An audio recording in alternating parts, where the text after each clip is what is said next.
নিতুজ হেসেলে আপনাদের স্বাগত। সারা বছর ফুলকপি পাওয়া গেলেও শীতের দিনের ফুলকপির কিন্তু একেবারেই আলাদা টেস্ট। শীতের ফুলকপি আর আলু দিয়ে ভাবলাম আজকে একটু ডিমের ঝোল বানিয়ে নিয়ে তোমাদের সাথে শেয়ার করি। এখানে আমি অল্প করেই ঝোল বানাবো, দুজন মানুষের আন্দাজে কিছুটা ফুলকপি আর আলু নিয়েছি। কড়াইতে তেল গরম করে সুন্দর করে আলু আর ফুলকপিটাকে ভেজে নেব ঢাকা চাপা দিয়ে। লাল লাল করে আলু আর ফুলকপিটা ভাজা হয়ে গেছে, আর বেশি ভাজার দরকার নেই, হালকা কালার চলে এসছে। এবারে কিন্তু আমি এই আলু আর ফুলকপিটা তুলে নেব।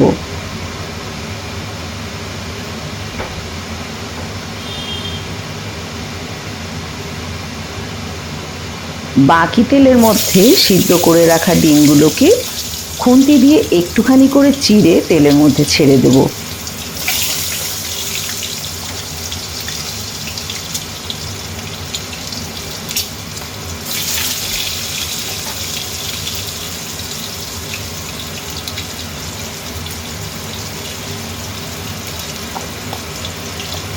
ডিম ভাজার সময় সামান্য নুন ছিটিয়ে দিতে কিন্তু ভুলে যেও না, তাহলে কিন্তু ডিমের মধ্যে লবণটা একদম ঢুকবে না। হালকা করে ডিমগুলোকে ভেজে নিচ্ছি, ভাজা হয়ে গেলে কিন্তু তেল থেকে ডিমগুলোকে তুলে নেব। আর এই যখন আমার ডিমটা ভাজা হচ্ছে এই ফাঁকে আমি একটা মশলা তৈরি করে নেব। একটা বাটির মধ্যে নিয়ে নিলাম 1 চামচ ধনে পাউডার, 1/2 চামচ জিরে পাউডার,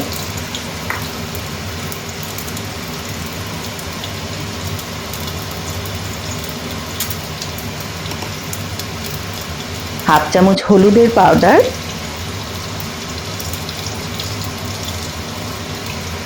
আর স্বাদ আর ঝালের জন্য দিয়ে দিলাম 1 চামচ লাল লঙ্কার গুঁড়ো। অল্প জল দিয়ে এই পাউডারগুলোকে সুন্দরভাবে মিশিয়ে একটা পেস্ট বানিয়ে নেব। কারণ এই ডিমের ঝোলটার মধ্যে আমি কিন্তু দেখলে তো পেঁয়াজ রসুনের কিন্তু ব্যবহার করছি না। ডিম ভাজাটা আমার অলরেডি তৈরি হয়ে গেছে, ভাজা ডিমগুলোকে তুলে নিলাম। বাকি তেলের মধ্যে অল্প একটু গোটা সাদা জিরে ফোড়নে দিলাম। সুন্দর গন্ধ ছাড়লে আগে থেকে যে মশলাগুলোকে আমি গুলে রেখেছিলাম সেই গোলা মশলাটাকে দিয়ে দিলাম, দিয়ে সুন্দরভাবে কষিয়ে নিচ্ছি। এই মশলাটা যখন কষানো হচ্ছে সেই ফাঁকে আমি কিন্তু একটা টমেটো আর একটু আদা গ্রেট করে নিয়েছি। আদাটাকে আমি একটু পরে দিলাম, তার কারণ আদাটা কষানোর সময় তিতফুটে ভাবটা আসবে না।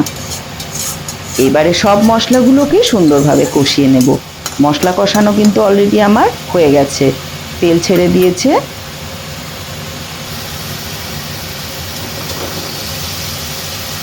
এই মশলার মধ্যেই আগে থেকে ভেজে রাখা আলু, ফুলকপি আর ডিমগুলো দিয়ে মশলার সাথে ভালো করে মাখামাখি করে মাখিয়ে নেব।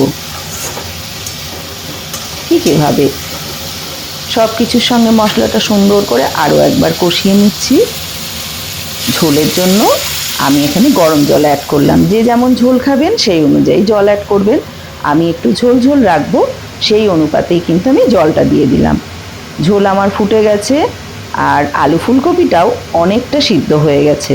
লবণ চেক করে দেখলাম লবণ লাগবে, সে কারণে আমি 1 চামচ লবণ আর কয়েক দানা চিনি দিয়ে দিলাম। যেহেতু আলু ফুলকপি দিয়ে ডিমের ঝোলটা হচ্ছে, সবজি পড়লে সামান্য একটু চিনি দিলে আমার কাছে মনে হয় অনেক বেশি সুস্বাদু লাগে। ঝোল কিন্তু রেডি হয়ে গেছে। 1/2 চামচ গরম মশলার গুঁড়ো ছড়িয়ে দিলাম। ব্যাস, আর কিছুই লাগবে না, একটু টকবক করে ফুটে নিন। লাল লাল আলু ফুলকপির ডিমের ঝোলটা কিন্তু খুবই সুস্বাদু লাগবে গরম ভাতের সঙ্গে বা রুটির সাথে। একবার হলেও আপনারা অবশ্যই ট্রাই করবেন।